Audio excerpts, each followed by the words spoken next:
Trees next to government is this tree and that tree. But just before I finish, before I start, sorry, I mentioned to you about that stave that is used for the poets on bards of old.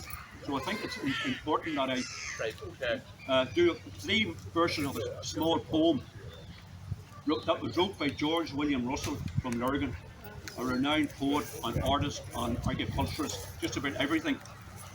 Mr. Conway spoke very eloquently last night on that film about George William Russell. So with your permission, I'll do 3 lines of this poem because I believe it may have reference to the lake and the park, even though it's mentioned. The name is Carrickmore, which is a place in Sligo, but it does have some sort of significance with here. So three verses only, 3 small verses only. Carrickmore. Can you hear me okay? Yep. Yeah? It's a lonely road through bogland to the lake at Carrickmore. And the sleeper there lies dreaming, where the water laps the shore. Through the moth wings of the twilight in their purples are unfurled, yet his sleep is filled with music by the masters of the world. There's a hand as white as silver that is fondling with his hair. There are glimmering feet of sunshine that are dancing by him there, and half-open lips of fairy that were dyed a fairy red in their revels where the hazel tree its clusters shed. Oh, the great gates of the mountain have opened once again, and the sound of song and dancing falls upon the ear of men, and the land of youth lies gleaming, flushed with rainbow light and myrrh, and the old enchantment lingers in the honey heart of earth. There you are. And anybody want that? You take it there and you can pass it on to people. This tree here, anybody know what it is? Copper beech. Right, Paul, do you know what that is? It's actually a beech tree.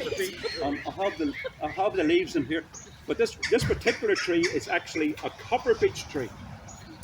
And the story of the copper beech is very similar to the story of the yew tree. In this case, it was a gentleman in Germany walking through the forest of Germany.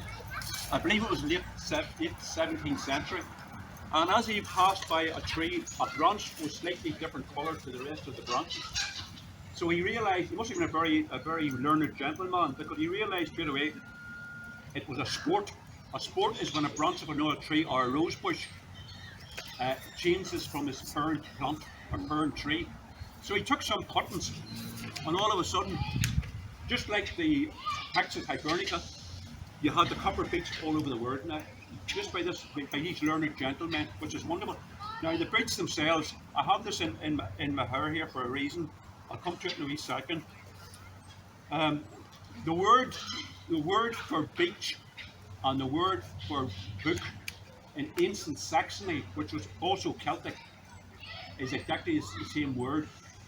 The beech is known as a tree of learning and the tree of the written word, because it's one of the first woods that paper was made out of. And this transcends again from the Druid time into the Christian time, exactly the same. Where you've got the Celtic in Saxony, and then it transfers into the Christian time as well. You know, quite a lot of trees, in fact, every tree and every plant did have a medical use, and I don't like to go too much into it, because that's a tour on its own. The leaves of the young beech tree were actually used in a tea or a hair wash to make hair grow, and I need it. I should start using it. Maybe this will help me here. Another one was, if you sat under a beech tree, your true life's path would be revealed to you. Beech trees also have an affiliation with mushrooms and toadstools, particularly those ones with you ever see the mushroom, toadstool with a wee red, it's like a hallucinogenic one. Well, they actually grow, not around this one here because the grass is cut all the time, prolifically around the beech tree, so they must be written for their true life story as well. In some of the folk laws, if you put a piece of beech wood in your right shoe, it would lead you to your fortune. It may lead you to a sore foot. So, believe it or not, the tree behind you here, which is an oak tree, and the beech tree are the same family of trees called fragrance. Yeah, so they all belong to the same family of tree. Which takes me straight on to the oak tree here. There's two main types of oak in the island of Ireland and all over England and Scotland and Wales. And they call the Irish oak and the English oak. They're basically very, very similar trees. The only difference is that the acorns on the Irish oak hang from a small twig, where the English oaks are very close into the leaves. And it's the opposite with the leaves. This tree is neither.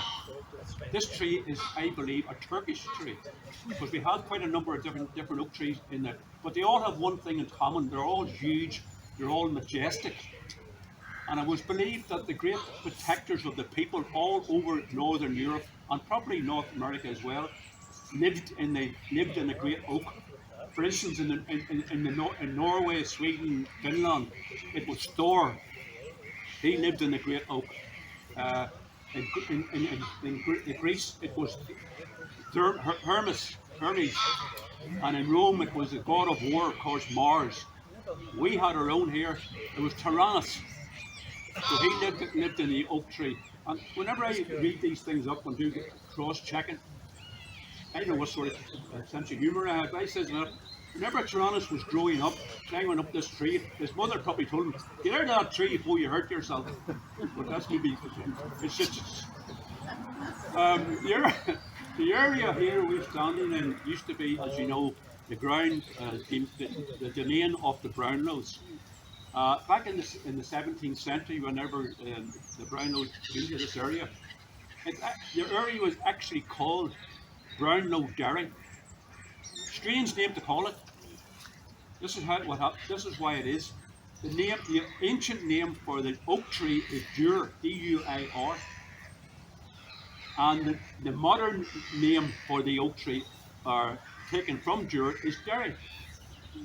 So it was the townland. It was the oak wood of the Brownlows. That's what it meant. If you take it a wee bit further, out around the Munchies, you got Derry McKesh. That is the oak wood of the McKesh. Now, if you take it even further up to Londonderry, Derry's actually the Oak City. London, in the ancient name, is actually the Great River or the Majestic River. So if you take it into Londonderry, Derry, it's the Oak City of the Great River or the Majestic River. Sort of changes things right around a bit. Oak trees can live to about 1,000 years, believe it or not. And the oldest one we have in the park, two oldest ones, sorry, is an Irish oak and an English oak, which is around the side of the lake there. And I reckon those to be around about 220 years. Just imagine what was going on 220 years ago here, anywhere. So just see those oak trees have been there all this time. Of course, oak trees are used for just about everything, furniture, buildings, but they're also used to be used for the main wood for the great ships, the sailing ships. Of course, lots of the oaks in England and Scotland, Wales and Ireland were sort of used whenever England started building their empire. The ships were built from the great oaks, so lots of them were actually just cut down. They're also used for the Industrial Revolution as well, because they were used for the iron to get furnaces. So we lost an awful lot of oaks everywhere. Thank God there's still quite a lot still there. Just before I leave the oak tree, because I could talk all day about this one tree, but have you ever heard tell of cots? Now, not children's cots. They're the ancient boats, and they're actually there's been excavations of them found around the loch. And there's one out at the Oxford Island there, Discovery Centre. It's about 14 foot long, almost fully intact. It was dug out of the bulb. But they go back on 5,400 BC, right up to 1500 AD. So that's how long they've been using the oak as a boat. So quite wonderful. Of course, we still use the wood for everything, but the farmers used to use seeds to feed their pigs with. I don't think they still are. So we'll move away from the oak, and we're going to go just over to the rail there. I'll go over anyway, you can follow me. Our pharmaceutical era. I can't get my wife. It's called the ladies' plant. It treated all ailments associated with women, but it also treated other things too. It's antimicrobial, antifungal, antiseptic, antiviral, antibacterial. And it was used as a plaster. You can imagine going to the chemist now and you go and put a plaster on a wound. Go back 150 years, 200 years. So this is one of the main was used. If you had a wound, it was put on and then wrapped around with a cloth after being washed, of course. So therefore it kept infection out of the wound. But there's a substance in it, this leaf, that actually numbs the area of the wound. So it not only does it keep the infection out, but it numbs the area. Lovely wee plant. And from what I've learned is ladies' mantle, not only just about ladies' illnesses, but also it was named in respect to Christ's mother. So that's good. So just before I leave that wee plant, two lovely wee folklore legends about them, and one of them's quite funny. When it rains, you get wee beads of water lying on the leaf, because it's very greasy. Our ancestors actually believed that they could manufacture diamonds out of that. So they carried out experiments. Of course, they couldn't do that. They carried out experiments. The other wee legend is too, if a lady or a man nowadays, of course, wishes to become the most beautiful in the world, on a full moon, if they dip their little toe in the dew in the leaf, they would instantly become beautiful. But there was a proviso: they had to be starters, completely naked. So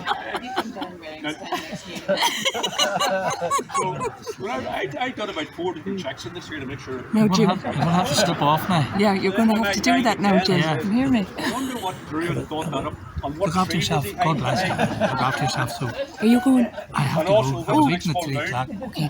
Yeah, so I'll see you soon. next time you're down. Yeah, we'll arrange that. Okay. Absolutely. Yeah. Take care of yourself. No bother. All the best. It was really great to meet you. Okay. And I'll see you soon. Good luck on whatever's in front of you. Anyway. Yeah. No, I'll see you soon. Jim. Take care. See you soon.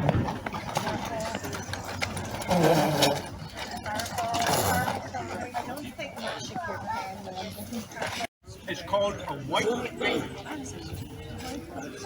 Sorbus area. Sorbus is the Latin name they give, the botanical name for the type of tree. Area is because it's white, of course, area. What is significant about this tree? It was cleared out of, once the agricultural era came in, it was cleared off most of the land. Not just to give room for the cattle and the sheep and the goats and all the rest, but if you look at the berries, those berries are very high in hydrogen cyanide. Now most berries have a certain amount that don't do us any harm. The birds absolutely love them, it doesn't do them any harm, but of course it wasn't good for cattle or livestock. So they were cleared, and the only two outcrops that are woodlands now are down in County Cork, and they're the only two wild outcrops. The rest now you find in parklands. Very beautiful tree. In springtime the flowers are a creamy white, absolutely gorgeous. They were never held in great respect in ancient times because they didn't give very much to the community. You know, they weren't good for food.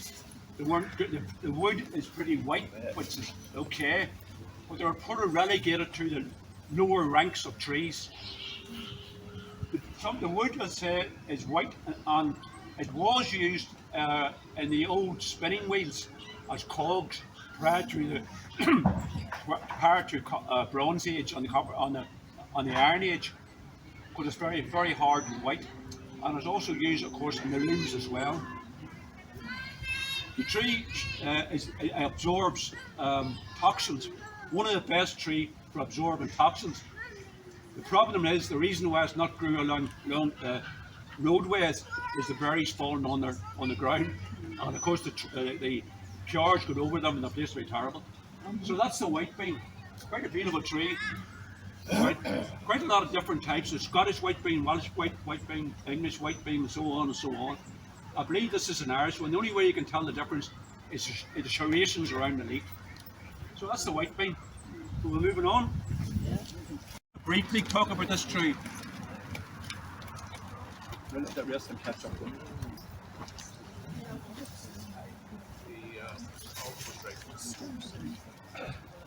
Do you see that great lump of a tree? Because I'm going to call it a big lump of a tree. See it there at the side? In fact, it's getting so big now the rail is going around the edge of it, out the outside. That's actually an oak tree as well, but it's an evergreen oak. Keeps its leaves all the year round, drops them all year round too. It's from the Mediterranean and also the Middle East, around Israel and around Syria and around that area. And the Bible's actually full of this. I mentioned this tree here.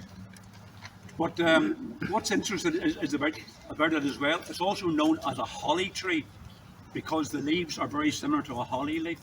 Now, of course, we don't have any folklore here about it, but there's cram full of folklore around the Mediterranean countries, which I won't go into. So that's the home oak. No relation to Eamon Holmes whatsoever. What this tree is, it's a horse chestnut tree. The second half of its name is Hippocratum, which means actually horse chestnut. Hippo is actually the Latin for horse. That's why hippopotamus is their water horse. They're not native to this country. They're introduced around about the 18th century, probably because they look so gorgeous, you know. If you look at the leaves, they look like big hands, don't they? In the springtime, the flowers are like lanterns. I actually call them a lantern tree. And you swear to God that those big leaves, the hands were holding the lanterns up. Gorgeous, aren't they? Yeah. They're originally native to Turkey and Iran, which used to be Persia. And the conquerors, they weren't called conquerors then, by the way. The seeds were actually used to treat horses with ailments, breathing ailments. I don't think they're still used today, although they may be used today. Now, the word conquer comes from England originally. Do you know that people play conquers? It was developed in England. It was in England where the game first started. But they didn't use conkers. They used the shells of snails. And also the cog of a hazelnut, you know, the hard bit. That's what they used. And they called the game the Conqueror. So when these were introduced here, they started using these. It was called conkers. So that's the hit. There you go.